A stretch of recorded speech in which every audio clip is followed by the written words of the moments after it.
Bhagavate Vasudevaya.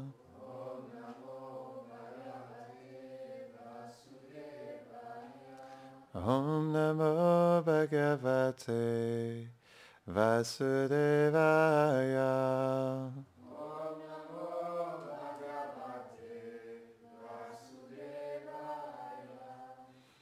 Bonjour, bienvenue à Fraj Bhavan. Aujourd'hui, nous allons lire le Srimad Bhagavatam, premier chant, chapitre 8, verset 30. Janma karma cha vishvatman ajasya karturatmana tiryan rishisu yadasu tadatyanta vidambanam. Janma karma cha vishvatman ajasya karturatmana tiryan nirshishu yadasu tadatyanta vidambanam. Traduction. Ô Seigneur, tu es le Seigneur de l'univers, le non-né, celui qui transcende la matière. Tes incarnations comme un sanglier parmi les animaux, un poisson parmi les créatures aquatiques, comme Rama et d'autres parmi les hommes, et Naranayan chez les sages sont de grands mystères. Commentaire. Srila Vishwanath Chakravarti Thakur cite Kunti. Celui qui peut comprendre les vérités cachées de tes divertissements, qui pour l'homme du commun pourrait s'apparenter à de la partialité ou de l'impartialité, à de l'action ou à de l'inaction, peut seul s'en délecter. Tu es né bien que tu sois non né, et tu accomplis des actions bien que tu n'agisses pas. Tu manifestes ta nature sublime et attirante dans différentes formes et espèces comme les animaux, comme les humains, les animaux et les êtres aquatiques. Ceci pourrait engendrer une déception extrême pour l'être illusionné par la matière, puisque tu sembles accepter une forme inférieure à l'humain. Et dans la Bhagavad Gita, Srila Prabhupada, il explique que Krishna, il prend des formes dans toutes les espèces vivantes. Donc, je vais vous poser la question, il y a des légumes, il y a des insectes, il y a toutes sortes d'espèces vivantes. Et Prabhupada dit que dans toutes les espèces vivantes, Krishna, pour partager sa miséricorde à toutes ces espèces, il vient sous différentes formes. Donc, ce qui est intéressant, c'est que, par exemple, dans le Bhagavatam, c'est expliqué peut-être, il y a 20 incarnations qui sont décrites dans le Bhagavatam, mais il y en a des millions. Donc, il y a plein d'autres formes que Krishna prend, possiblement d'insectes ou toutes sortes de formes qu'il utilise pour pouvoir libérer tous les êtres dans toutes les conditions de vie.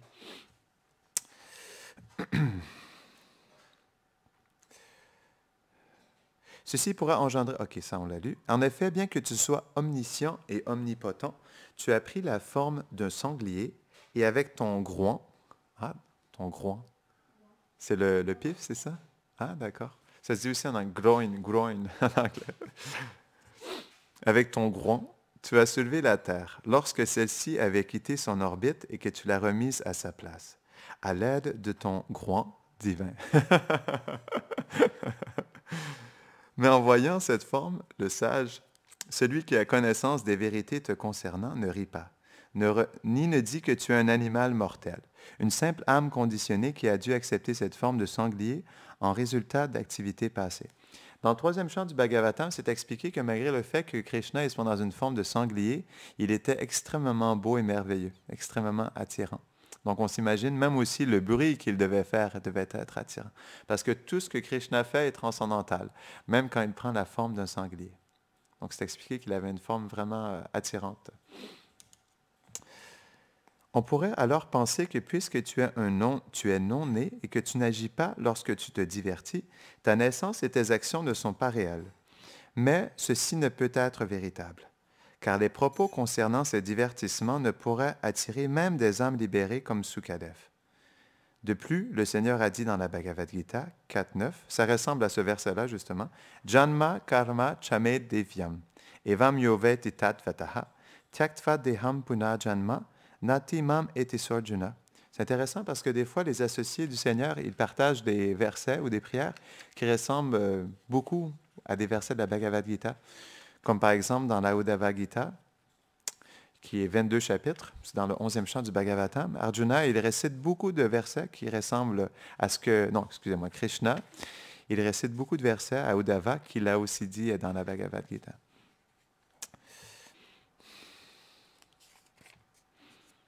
Ô Arjuna, celui qui perçoit la nature de ma naissance et de mes activités transcendantales n'aura plus à reprendre une naissance après avoir quitté ce corps. Il m'atteint certainement. Et pourquoi il m'atteint certainement? C'est un verset qui est intéressant, ça. Prabhupada, en fait, c'est après le Mahamantra. Donc, le Mahamantra, Prabhupada, il l'a énoncé 1800 fois dans ses livres. Et le verset qui a été le plus énoncé après le Mahamantra, c'est ce verset-là. Non, excusez-moi, c'est Sarva Dharman Parityaja, qui est abandonne toute forme de religion et abandonne-toi tout simplement à moi. Et ensuite, le troisième verset, le plus cité, avec peut-être 1200 fois, est le Janma Karma Chame Divyam. Parce que c'est un verset qui est très essentiel, parce qu'il explique en fait comment on peut atteindre la perfection de l'existence dans cette vie. C'est de comprendre la nature des activités de la naissance de Krishna. Pourquoi? Parce que Krishna, il est tellement fascinant, tellement attirant, que lorsqu'on comprend la nature de sa personne et de ses apparitions, on devient conquis par ses qualités et par ses divertissements, et on ne peut faire autre chose que de s'abandonner à lui en réalité. Donc c'est pourquoi aussi quelqu'un qui connaît les activités de Krishna au moment de la mort, comme il est conscient que la mort est le test final, au moment de la mort, définitivement, il se souviendra des divertissements de Krishna. Parce que ce sont les choses les plus merveilleuses. C'est expliqué que juste avant de quitter notre corps, je crois que c'est expliqué dans le Bhagavatam, on a un flashback. Dans le sens où toutes nos activités de notre vie viennent comme un film, en fait, qui se défile devant nos yeux. Et donc, si on a plein d'activités dévotionnelles, alors c'est ce qui va se manifester devant nos yeux au moment de la mort. Donc, c'est pourquoi c'est important de pas juste attendre au moment de la mort. Donc, certaines personnes, je me rappelle qu'un membre de ma famille, lorsque je lui parlais, parce qu'il avait pris sa retraite, cette personne-là, et je lui avais demandé, je lui avais dit, 2 ans avant que cette personne prenne sa retraite, je lui avais dit, oh, n'oublie pas, hein, ta spiritualité, c'est quelque chose d'essentiel dans ta vie, donc pense-y. Prépare-toi pour la retraite. Et 2 ans après sa retraite, je lui ai posé la même question. Je lui ai dit, il me semble que tu n'as pas pris le temps pour ton âme, pour nourrir ton âme, donc il faudrait que tu y penses. Et cette personne-là m'avait dit, j'ai encore le temps, c'est pas grave, j'ai encore plusieurs années devant moi, la vie est encore courte, elle est encore longue, donc j'aurai le temps un beau jour de méditer et tout. Mais donc les gens oublient que la vie passe très vite et malheureusement, ils se retrouvent au moment de la mort sans avoir pris assez de temps pour cultiver leur relation avec Krishna. Donc, c'est pour ça, c'est essentiel. Ce qu'on cultive dans notre vie, ça va culminer ce que nous sommes au moment de la mort. Donc, toutes nos impressions, toutes nos absorptions, toutes nos activités vont venir et ça va se manifester devant nous. Ce qui implique que sa naissance et ses activités sont visibles. Elles ne sont pas une fiction. Alors, comment comprendre qu'il soit à la fois non né et non agissant? Qui peut connaître la vérité à propos de ce Seigneur qui a des pouvoirs illimités et inconcevables? C'est intéressant parce que souvent, les gens, quand ils entendent parler de Krishna, ils pensent que c'est une personnalité imaginaire, non? Ils pensent que c'est un personnage fictif qu'on retrouve que dans les contes de fées, que dans les livres. Mais Narottam Das Thakur, il dit quelque chose d'intéressant. Il explique en fait comment est-ce que les gens peuvent prendre cette vie pour la réalité. Cette vie qui n'est que souffrance, non? Que les êtres humains ne peuvent trouver comme la naissance, la mort, la vieillesse, non? Et la maladie. Donc, Narottam Das Thakur, il explique comment est-ce qu'on peut prendre cette illusion difficile pour la réalité. Non? Donc, c'est plutôt le contraire. Le conte de fées, c'est ici dans le sens où on essaie, c'est le rêve américain. Aujourd'hui, on essaie de créer une vie illusoire, mais la réalité, elle est dans les divertissements de Krishna. Dans le Bhagavad Sandarbha, Srila Jiva Goswami explique que ce sujet ne peut pas être compris par la logique, par la force des déclarations des Védas et des Smriti, suppléments des Védas.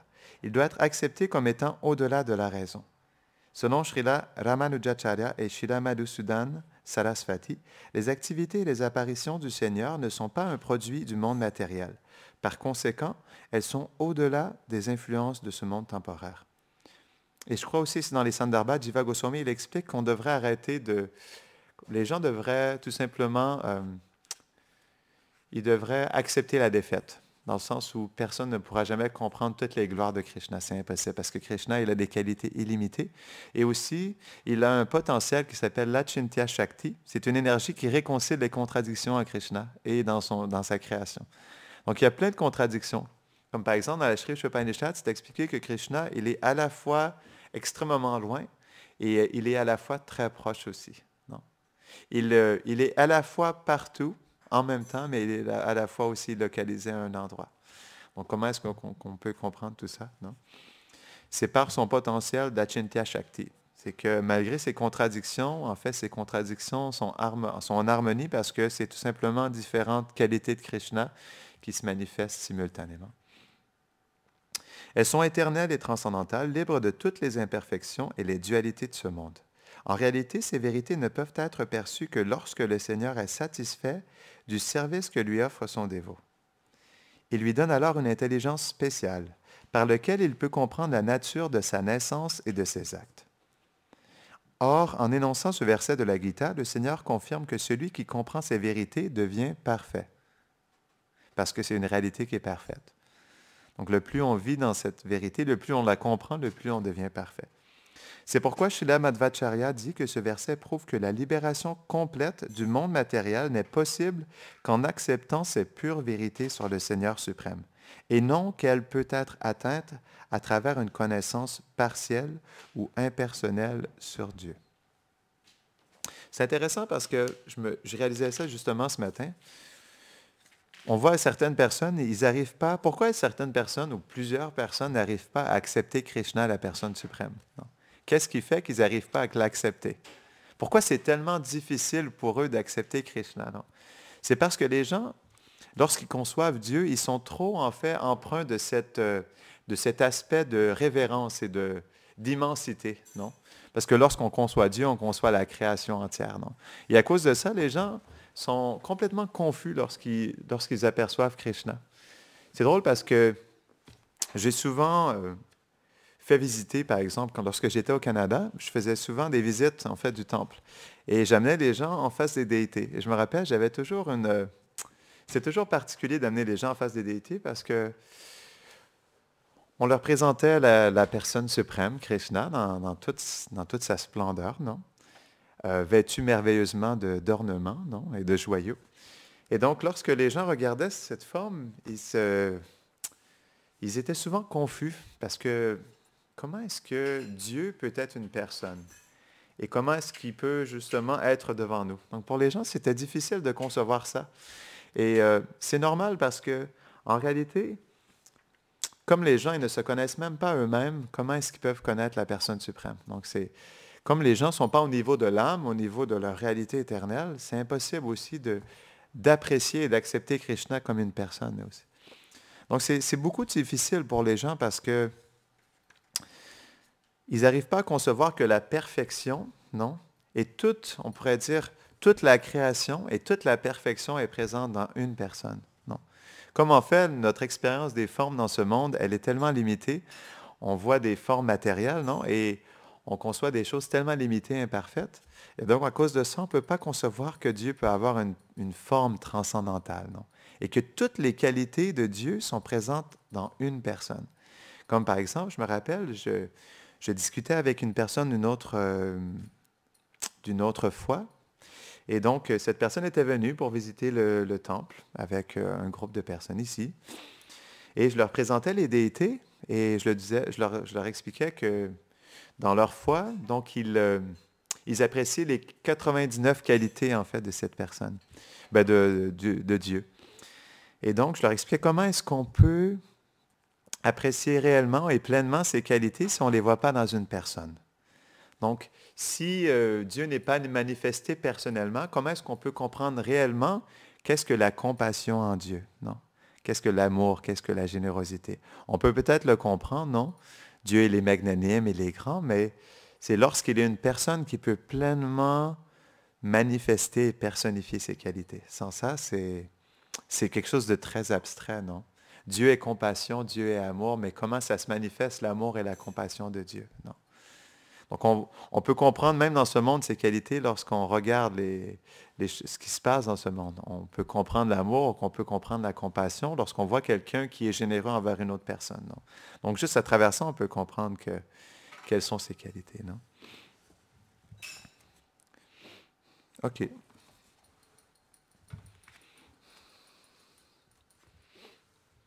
Om Gyanatimirandasya Gyananjara Sharakaya Chakshurun Miritam Jena Tasmai Shri Gurave Namaha Shri Chaitanya Manobishtam Stapitam Jena Bhutade Swayam Rupa Kadamayam Dadati Svapadantikam He Krishna Karuna Sindho Dinabhando Jagatpate Gopesha Gopika Kanta Radha Kanta Namostute Tapta Kanchana Gaurangi Radhe Brindavaneshwari Vrishabhanu Sute Devi Pranamami Hari Priye Vanchakalpatarubhyashta Kripa Sindhubhya Vachaha Patitanam Pavanebhyo Vaishnavebhyo Namo Namaha Jaya Shri Krishna Chaitanya Prabhu Nityananda Shri Advaita Gadadhara Shivasari Gaura Bhakta Vrinda Hare Krishna Krishna Krishna Hare Hare Hare Rama Rama Rama Hare Hare Namahom Vishnupadaya Krishna Prasthaya Bhutare Shrimate Bhaktivedanta Swami Niti Namine Namaste Sarasvati Deve Gauravani Pracharine Nirveshesha Shunyavadi Paschatya Shatadine. Donc c'est vrai que c'est difficile de comprendre Krishna. Krishna, que lorsqu'il était un jeune enfant à Vraj, il allait dans les maisons et il urinait sur le sol. Il allait pincer les petits bébés. Il volait le beurre. Et parfois même, il déféquait sur le sol des maisons. Non, pour se moquer. Lorsqu'il était avec ses amis. Non, et les singes aussi. Donc oui, c'est vrai que c'est difficile de comprendre Krishna. Parce qu'en fait, tout ce que Krishna fait est transcendantal, non? C'est expliqué que l'âme conditionnée, elle a 18 fautes. Krishna, elle a 16 de ses fautes. Il y a 2 fautes que Krishna n'exprimera jamais. C'est la profonde concupiscence et l'exploitation des êtres vivants. Krishna, il n'est jamais dans cette disposition. Mais les 16 autres fautes, Krishna les exprime. Mais comme en fait c'est Krishna, il les exprime d'une manière transcendantale, douce et merveilleuse. Comme par exemple, Krishna, il exprime l'avidité, la jalousie, il exprime la colère, non? Et parfois, il est en colère. On le voit aussi beaucoup, par exemple, lorsqu'il se bat contre les démons. Mais même parfois aussi, Krishna, il est pas content avec Radharani, non? Comme Radharani parfois aussi, non? Elle est en colère envers Krishna. Donc, tous ces sentiments sont transcendantaux. Je me rappelle, lorsque j'étais plus jeune, je faisais partie d'un mouvement hindou. Et donc, ce mouvement-là, il n'arrivait pas à accepter la suprématie de Radha et Krishna parce qu'il ne comprenait pas que Radharani pouvait être en colère envers Krishna. Il se disait que la colère, ça ne peut pas être une émotion transcendantale. Si Radharani est en colère, ça veut dire qu'elle est dans le mode de la passion. Non? Et donc, il n'arrivait pas à accepter Radha. Radha et Krishna à Vrindavan comme en fait l'aspect le plus sublime en fait de la personne suprême. Parce qu'il n'arrive pas à comprendre justement que tout ce que Krishna et Radharani font à Vrindavan, c'est transcendantal. Parce que c'est pas en fait ce qui est exprimé en externe, mais c'est plutôt le sentiment derrière ce que Krishna fait. Tout ce que Krishna fait est pour le plaisir de ses dévots. Non. Tout ce que Radharani fait est pour le plaisir de Krishna. Même lorsqu'ils argumentent et que Radharani, elle s'enfuit à Vilasgar, c'est un endroit près de Barshan. On va raconter quelques divertissements aujourd'hui, comme il y a des enfants. Mais qu'elle boude Krishna et qu'elle prend refuge de la colline à Vilasgar, Radharani, elle interdit à Krishna de monter cette colline. Elle l'interdit complètement, non? Donc, c'est pourquoi, en fait, les divertissements de Krishna à Vrindavan, ils sont très spéciaux parce que Krishna, il exprime en fait toutes sortes de sentiments, même que ce soit les plus positifs et les plus négatifs, mais tout est fait comme un sincère amour pour ses dévots et pour augmenter cet échange d'amour, non? Tandis que, par exemple, à Vaikuntha, il y a beaucoup de révérences, de formalités qui ne permettent pas du tout d'exprimer ces genres de sentiments. Personne n'osera être en colère envers le Seigneur de Vaikuntha. C'est impossible. Parce que l'humeur ne le permet pas, non.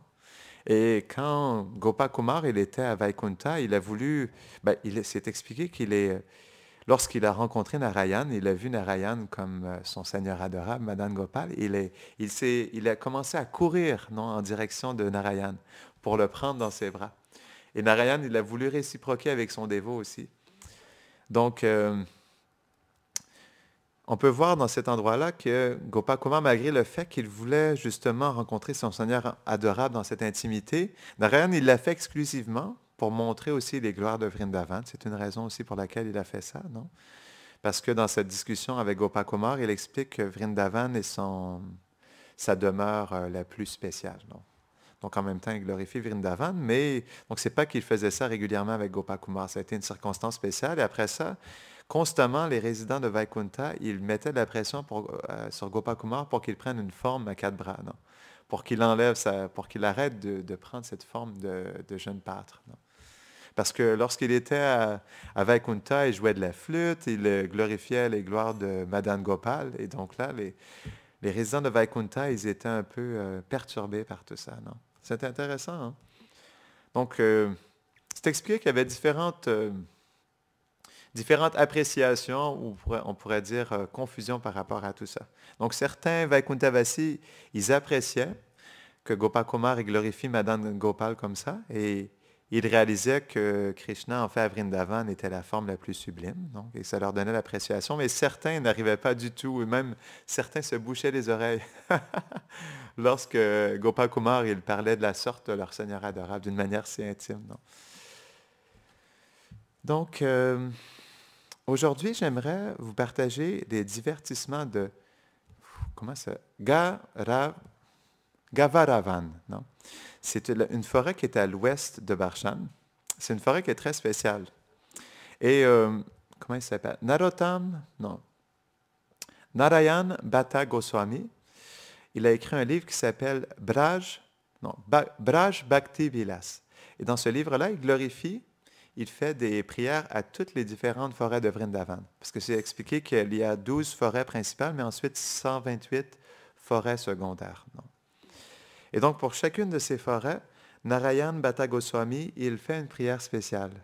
Et aussi, il révèle la déité qui personnifie ce lieu, non? Parce que chaque forêt et chaque lieu de Vrindavan, donc il y a des millions et plus de 33 millions de lieux sacrés à Vrindavan, chacun de ces lieux, il y a une déité, en fait, qui protège et qui personnifie cet endroit. Et la déité qui personnifie, en fait, et qui protège cette forêt de Gavaravan, c'est le Seigneur de Govardhan, donc Krishna lui-même. C'est lui qui dirige cette forêt. Et donc, c'est une forêt qui est très spéciale. Il y a différents divertissements, dont un qui est très, très, très doux, très sweet. Donc, Radharani, un beau jour, elle était dans cette forêt de Gavaravan. C'est expliqué que c'était une forêt où il y a beaucoup d'arbres vétassis. Et donc, elle était en lamentation. Elle était seule dans cette forêt. Et Lalita et Vishaka, ils se sont rendus, donc ils cherchaient Radharani, et ils l'ont trouvée dans cette forêt qui était en profonde lamentation, non? Qui était comme profondément triste. Et donc ils ont approché Radharani, et donc ils lui ont demandé, mais Radharani, qu'est-ce qui fait que tu te sens aussi mal aujourd'hui? Pourquoi es-tu aussi triste? Est-ce qu'il y a un problème? Qu'est-ce qui se passe? Et donc Radharani... elle leur a révélé son mental, qu'est-ce qui se passait. Donc, elle leur a dit, je me sens tellement inchaste. je me sens attiré par trois jeunes hommes différents en même temps. Et donc, Lalita Vishaka, elle ne comprenait pas, mais qu'est-ce que tu veux dire par là? Et donc, Radharani a dit, je suis tellement attiré par cette personne derrière ce nom de Krishna. Mais c'est pas tout, il y a aussi un autre jeune homme qui m'attire tellement. Je suis tellement attiré à ce jeune homme qui joue de la flûte et qui m'attire tant. Mais il y a aussi un autre jeune homme qui m'attire tant. Tu te rappelles, Vishaka, cette peinture que tu as faite, cette merveilleuse peinture que tu as faite de ce jeune pâtre que tu m'as donné. À chaque fois que je regarde cette peinture, je me sens emporté en fait dans cette présence avec ce jeune pâtre. Et encore une fois, je suis attiré à un autre jeune homme, un autre pâtre. Et donc, je suis attiré par trois jeunes hommes en même temps et je me sens tellement inchaste. Et donc, Radharani, elle était dans ce sentiment d'être attirée par différents garçons.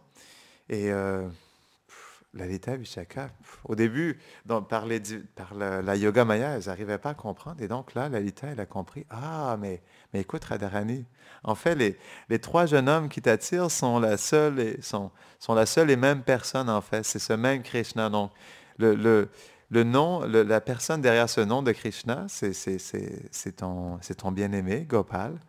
Et la personne derrière celle-là qui joue de la flûte, c'est aussi Gopal. Et aussi, ce jeune homme que tu adores tant dans cette peinture, c'est aussi Gopal. C'est Gopal, mais dans son nom, ses divertissements et sa forme. Et donc, Lalita et Vishaka, ils étaient vraiment appréciatifs de voir Radharani dans ce sentiment. Et donc, finalement, ils ont réussi à pacifier le cœur de Radharani. Il y a plein d'autres divertissements aussi à cet endroit. Donc, il faut comprendre que c'est un endroit qui est spécial aussi parce que Brahma, à la fin du Satya Yuga, il avait une prière. Il voulait être près des résidents de Vraj et il voulait aussi il exprime cette prière que, en fait, son désir le plus cher est que les gopis, c'est expliqué comme ça, que les gopis, avec leurs doux pieds rosés, non, de lotus rosé, puissent marcher sur sa tête. C'était son désir le plus cher. Qu'il puisse toujours recevoir les pieds pareils au lotus, doux et rosés des gopis de Vraj. Et donc Krishna, il lui a donné cette opportunité de venir comme cette colline, non, à Barshan. Mais c'est expliqué qu'à Barshan, il y a cette colline où il y a le palais de Vrishabhanu Maharaj. Et de cette colline, il y a 4 autres sommets aussi. Et ça représente les 4 différentes têtes de Brahma. Donc, il y a Morgar, Vilasgar, Mor, Danagar et Morkutir, si je me rappelle bien, ouais, c'est ça. Et donc, à chacun de ces endroits, il y a différents divertissements. Et à un moment donné, Radharani, elle était dans cette forêt de Gavaravan et elle était avec Chitraleka. Parce qu'un des 4 sommets de Barshan, c'est Chiksholi et c'est le village de Chitraleka. Non? Et donc, un beau jour, elle était avec Chitraleka, elle était dans cette forêt de Gavaravan. Et donc, elle marchait dans cette forêt. Et malheureusement, lorsqu'elle marchait, il y a une petite branche qui s'est coincée entre son cou et son collier. Et malheureusement, par l'impact, la branche, elle a brisé le collier et toutes les perles qui étaient sur son collier se sont étendues sur le sol. Mais c'était le collier favori de Radharani. C'est un collier de perles que Krishna lui avait donné, qu'elle appréciait beaucoup. Et donc, lorsqu'elle s'est trouvée sur le sol, elle était vraiment triste de voir ça. Et donc, elle a appelé Chitraleka et lui a demandé de l'aider à ramasser les perles. Donc, ensemble, Chitraleka, elle a ramassé toutes les perles et elle a pas recousu, mais elle a refait le collier de perles qu'elle a redonné à Radharani. Et j'ai oublié une chose, lorsqu'elles ont cherché les perles, en dessous de feuilles sèches, elles ont trouvé la flûte de Krishna. Et donc, Radharani, lorsqu'elle a vu ça, elle s'est dit, ah! Elle a sorti en fait de la terre et elle a vu que c'était la flûte de Krishna. Et donc, elle a trouvé ça spécial parce que normalement, Krishna ne laisserait jamais sa flûte tomber comme ça. Non, parce qu'il sait à quel point les gopis sont en compétition avec la flûte. Et donc, lorsque Radharani, elle a vu la flûte, elle était surprise. Et elle a dit, ah, Chitraleka, regarde, c'est la flûte Murali de Krishna. Et donc, dès qu'elles ont vu la flûte, elles ont elles ont décidé de cacher la flûte de Krishna. Donc, probablement que Krishna, il était passé avec les vaches, il a commencé à jouer de la flûte, et dans le transport, ben, la flûte s'est perdue. Et donc, c'est tombé sur le sol à Gavardhan. Et donc, Radharani, elle a vu cette merveilleuse opportunité de cacher la flûte de Krishna pour qu'elle ne puisse plus la retrouver. Parce que les gopis sont toujours en compétition avec la flûte, parce que, comme elle exprime dans la Venu Gita, dans le 10e chant du Bhagavatam, dans leur glorification de la flûte de Krishna, elles sont jalouses du fait que Krishna est toujours en train d'embrasser cette flûte. Elles réalisent que la flûte est encore plus fortunée qu'elle de toujours être dans la compagnie de Krishna et de pouvoir goûter les lèvres de Krishna. Et donc, il y a un autre divertissement aussi. Donc, Radharani, dans un beau jour, elle était avec Krishna et, dû à une circonstance spéciale, ils ont commencé à argumenter. Et donc, Radharani, elle était fâchée contre Krishna. Et donc, elle a décidé de rejeter Krishna. Elle s'est enfuie sur une des collines. C'était à Vilasgar. Donc, elle est montée jusqu'à la colline de Vilasgar pour quitter, en fait, la compagnie de Krishna. Et c'est expliqué que dès que Krishna a essayé de rencontrer Radharani à nouveau, dès qu'il a commencé à monter sur la colline, il y avait un groupe de gopis qui entourait la colline et qui ont interdit Krishna de monter. Et donc Krishna, par toutes sortes de moyens, il a essayé d'argumenter avec les gopis pour le laisser passer, pour s'excuser auprès de Radharani. Et donc, rien ne fonctionnait en vain. Rien ne fonctionnait du tout, du tout. Donc Krishna, il acceptait la défaite, il ne savait plus quoi faire, donc il est retourné voir ses amis, et donc il a pensé à une idée. Il a pensé qu'il pourrait se déguiser en jeune fille et faire semblant de vouloir rendre un service spécial à Radharani et venir chanter les gloires de Radharani. Et donc, les Gopas, lorsqu'ils ont regardé Krishna, ils ont dit, « Te déguiser en fille? Nous, te déguiser en fille? On n'a pas envie de te déguiser en fille. Pourquoi tu veux qu'on te déguise en fille? » Et donc, Krishna, il a argumenté comme ça avec les Gopas. Et finalement, comme les Gopas, Krishna est leur cœur, et donc ils ont ils ont accepté, non? Parce qu'ils sont prêts à tout faire pour le plaisir de Krishna. Et donc, finalement, ils ont capitulé. Et donc, ils ont commencé à habiller Krishna. Mais c'est des Gopas. Comment est-ce qu'ils étaient capables de réellement l'habiller parfaitement pour qu'il ressemble vraiment à une gopi? Donc, tant bien que mal, ils ont commencé à habiller Krishna comme une gopi. Mais c'était pas vraiment parfait la manière dont ils avaient habillé Krishna. Et donc, ils ont pris deux grandes, parce que les fleurs de Kadamba, elles peuvent être très larges, elles sont très jolies. Donc, je me rappelle une fois, je faisais le parikram de Vrindavan, et il y avait une douce brise ce matin-là, et je me rappelle, il y avait des grands arbres Kadamba avec des immenses fleurs Kadamba, et je vous dis, c'est la plus douce fragrance que j'ai jamais sentie de ma vie. La douce brise a apporté la fragrance des fleurs de Kadamba qui étaient en plein éclos. Il était peut-être 7 heures du matin et lorsque j'ai senti ça, c'était vraiment une fragrance divine. C'était vraiment très, très doux et sucré comme fragrance, très spéciale. Et donc, lorsque j'ai senti cette fragrance, j'ai réalisé à quel point les parfums de Vraj étaient extraordinaires. Non? Parce que toutes sortes de fleurs à Vraj, les fleurs Champaka, les fleurs de jasmin, les fleurs Kadamba, ils ont tous des parfums uniques. Non? Donc, Krishna, il a pris deux larges fleurs de Kadamba qu'il a posées sur sa poitrine. Et donc, ils ont habillé Krishna et tout seul, il est allé tranquillement jusque sur le bord de la colline de Vilasgar. Et donc, les gopis. Donc, c'est intéressant parce que lorsque Krishna se déguise en gopi, parfois, donc, il y a différentes réactions que les gopis ont. Parfois, immédiatement, elles savent que c'est Krishna, non? Et elles jouent le jeu, comme par exemple, lorsque Krishna, il est comme le taxeur. C'est ça qui est intéressant. Pour le même divertissement, parfois, lorsque Krishna va taxer les gopis à... C'est quoi le nom de... Non, c'est à Vishnu Parvat, c'est ça? Hein? Lorsqu'il va taxer les gopis à Vishnu Parvat, parfois les gopis savent que c'est Krishna, parfois non, ils ne savent pas du tout. Et parfois, entre deux, dans le divertissement, ils commencent à savoir que c'est Krishna. Donc, ça dépend des moments, non? Et donc, dans cette circonstance, au départ, lorsqu'ils ont vu cette gopi, ils n'ont pas réalisé que c'était Krishna.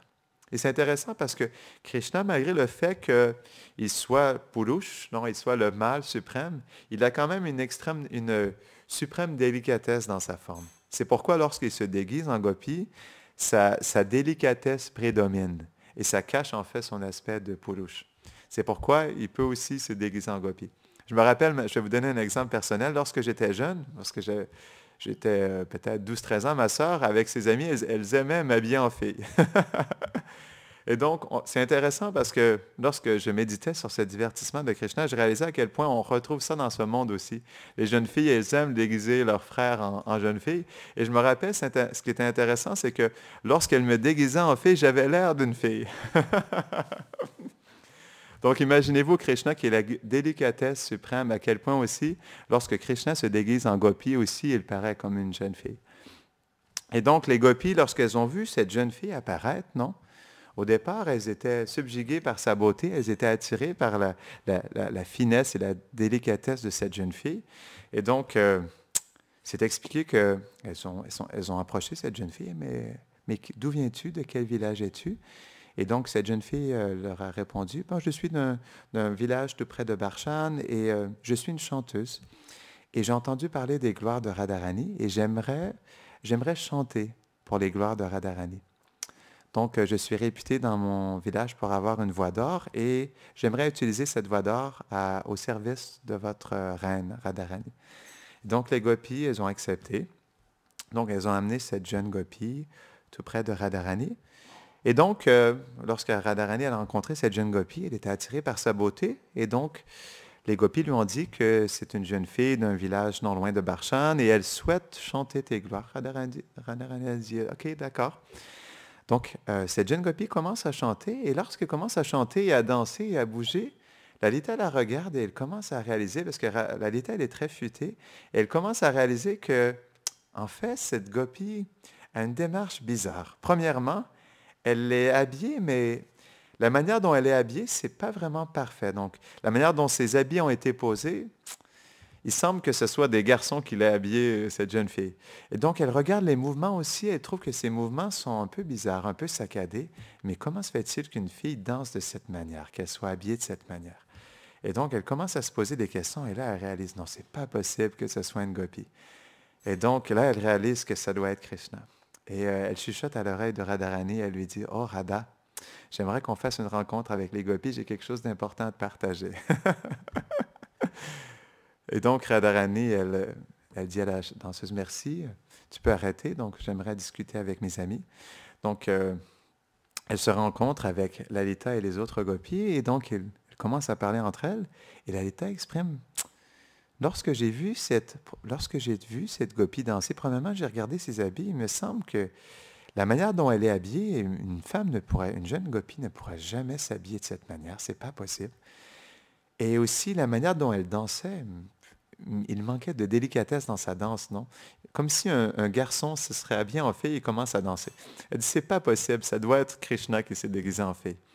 Et donc, Radharani, elle a compris, ah, ok, c'est ça, c'est Krishna qui s'est déguisé. Et donc, elle retourne vers cette jeune gopi, et donc, elle lui dit, je te remercie beaucoup pour ta danse et ton chant, j'ai beaucoup apprécié, tu as une très belle voix, mais je regarde ton habit et ça me fait de la peine. J'aimerais te donner un de mes habits personnels.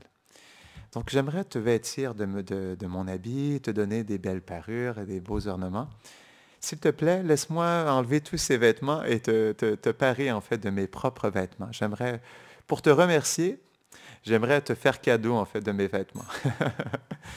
Et donc, elle dit, Lalita, Vishaka, Chitraleka, Unduleka, s'il vous plaît, allez enlever les vêtements et les parures de cette jeune fille et s'il vous plaît, donnez-lui mes parures. Et donc là, Krishna, ouf, il ne savait pas quoi faire et donc il sentait qu'il était dans une impasse. Et là, il s'est dit, bon, qu'est-ce que je peux faire? Il a dit, non, ça va, je ne mérite pas de recevoir vos vêtements. Je suis une jeune fille simple d'un petit village et mes parents ne comprendront pas pourquoi j'ai reçu de telles parures comme vous portez. Et donc, je ne me sens pas qualifié pour recevoir ça. Et donc, Krishna, il essayait d'argumenter avec les gopis, mais là, il avait Induleka, Chitraleka, non, Lalita et Vishaka sur son dos. Et donc, il n'était pas capable d'argumenter avec elle. Et donc, finalement, il a accepté, il ne savait plus quoi faire. C'est expliqué que les 4 gopis, ils ont commencé à dévêtir Krishna. Elles ont enlevé un par un les bijoux, comment on dit, les bangles, pardon, les bracelets. Elles ont commencé à enlever les bracelets un à un de ses bras. Et donc, lorsqu'ils sont arrivés sur la poitrine, elles ont enlevé le vêtement du dessus. Et donc, il y a deux grosses fleurs de kadamba qui sont tombées sur sur le sol. Et là, elles ont, elles ont, elles ont montré à Krishna qu'elles savaient que c'était lui. Et donc, Radharani, elle était satisfaite de cette rencontre et donc elle a pardonné à Krishna. Ils ont pu réellement se retrouver. Donc, il y a toutes sortes de doux divertissements à cet endroit.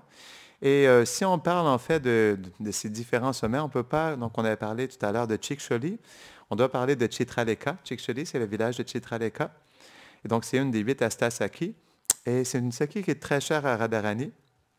Et en fait, Chitraleka, elle s'est expliqué elle est la couleur dorée, mais avec une touche de safran. Et elle a toutes sortes de qualités extraordinaires. Donc, elle est experte, c'est expliqué que c'est une experte astrologue. Elle est experte dans la musique, spécifiquement le vina. Elle est experte aussi à faire des riddles. Je ne sais pas comment dire en français, des énigmes, c'est ça, riddles? Elle est experte à faire des énigmes. Et ah oui, une des autres, elle a toutes sortes de qualifications. Une des autres expertises qu'elle a, c'est de faire des peintures sur la soie, non? Des divertissements de Radha et Krishna, non? Qu'elle offre au couple divin. C'est aussi une experte cuisinière, mais son expertise la plus grande est le jardinage. Donc, c'est expliqué qu'elle a 8 Asta Manjari, 8 manjaris principales qui l'assistent dans son jardin. Et c'est un jardin spécial où elle fait pousser toutes sortes de plantes et d'herbes médicinales, où elle fait toutes sortes de breuvages santé. Et donc, c'est pourquoi Maya Yashoda, elle a entendu parler de ces breuvages, de ces potions magiques. Et à tous les matins, elle invite aussi Chitraleka Anandagram à venir faire des breuvages pour Krishna et les Gopas. Donc, j'essaie de me rappeler parce qu'il y a beaucoup de descriptions sur Chitraleka avec toutes sortes de services qu'elle fait. Ah, elle aussi, elle sait parler plusieurs langues aussi. Parce que parfois, justement, il y a toutes sortes de peuples à Vraj. Il y a aussi, par exemple, les animaux ont un langage spécial. C'est expliqué que dans les 64 qualités de Krishna, Krishna, il a une qualité où il parle le langage des animaux. Et donc, Chitraleka aussi, elle parle le langage des animaux parce qu'il y a un langage pour les oiseaux, pour toutes sortes d'êtres vivants à Vraj, non? Et donc, Chitraleka, elle est aussi experte. Il me semble qu'il y avait autre chose. Ça m'échappe. OK, d'accord, oui, là je me rappelle. Donc, c'est une experte cuisinière et c'est expliqué que juste en regardant une préparation, elle peut savoir qu'est-ce que ça goûte. Spécial, non? Donc, ça, c'est Chitraleka. Et il y avait aussi un autre divertissement par rapport à Chitraleka et Radharani. Ça m'échappe.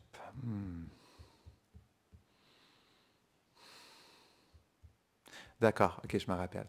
Donc, c'est expliqué que lorsque Radharani, elle était à Vilasgar, il y a une chose que j'ai oublié de vous dire, c'est que lorsqu'elle était à Vilasgar avec Krishna, après le divertissement où Krishna était comme une danseuse, une chanteuse, lorsqu'ils se sont retrouvés à la fin, c'est un endroit spécial, Vilasgar, parce que c'est un endroit où, après s'être, on pourrait dire, réconciliés, Radha et Krishna, les gopis ont fait un arrangement pour qu'ils puissent faire un divertissement de la balançoire sur le dessus de cette colline. Et donc, c'est pourquoi à Barshan, il y a plusieurs, alentour de Barshan, il y a plusieurs endroits. C'est un endroit qui est spécial aussi pour les divertissements de balançoire. Donc, il y a toutes sortes d'endroits où Radha et Krishna se divertissent avec la balançoire. Donc, c'est ce qu'on voulait dire sur les gloires de Gavaravan. Il y a plein d'autres détails qui m'échappent, mais on espère un jour vous en partager un peu plus. Donc, est-ce qu'il y a des questions ou des réflexions avant qu'on termine? Gavaravan ki jai.